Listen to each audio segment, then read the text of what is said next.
अपना काम खुद किया करते थे। ठीक है, कल आप इनके सबके आंसर्स लिखिएगा कॉपी में। सही, ये हो गए 5 खूबियाँ, ये हो गई हमारे पास, और एक खूबी उसमें लिखी है, तो हो गई टोटल 6। ठीक है, अब दूसरा क्वेश्चन कौन सा है? दूसरा क्वेश्चन पढ़ें आप। दूसरा क्वेश्चन ये है कि इनमें से कौन से काम आप भी करते हैं? कौन कौन से काम आप भी करती हो इनमें से? मैं सीधे हाथ से खाना खाती हूँ। Very good. कभी दुआ पूछती हूँ तो बीच में पढ़ लेती हूँ। बीच ठीक में है, पढ़ लेती हूँ। ठीक है।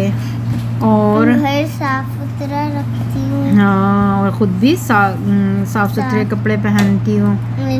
ठीक है, मैं और नहाती हूँ रोज़। रोज़ाना नहाती हूँ। वेरी